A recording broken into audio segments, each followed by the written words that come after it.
খুলিব আহিলে আহি পেলাই ভাইটিয়ে চালে ইপিনে পোহৰ আহি আছে তাৰপৰা তলত গৈ চালে আপোনাৰ টিনটো কটা আৰু চিলিংটো ভাঙি পেলাই চুৰ নামিলে তলত নামি পেলাই আপোনাৰ ৰিপেয়াৰিং ফোন অলপ নিলে তাৰপৰা এচেছৰিজ অলপ উঠালে আৰু সৰু মুৰা কিবা বস্তু বাহিনী অলপ আছিলে উঠালে কাৰণ ডাঙৰ ফোন নাছিলে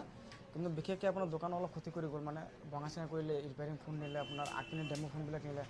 কোম্পানী যিবিলাক ডেমো ফোন আমাক দেখাব দিয়ে কাষ্টমাৰক সেইবিলাক ফোনো লৈ গ'ল মানে আপুনি আৰক্ষীক জনালোঁ এজাহাৰ দি আহিলোঁ ৰাতিপুৱা এতিয়া আৰক্ষী আহি পেলাই তদন্ত কৰি আছে এতিয়া ইনভেষ্টিগেশ্যন কৰিব তাৰপাছত দেখা যাব কি হ'ব একো কামত খটাব নোৱাৰে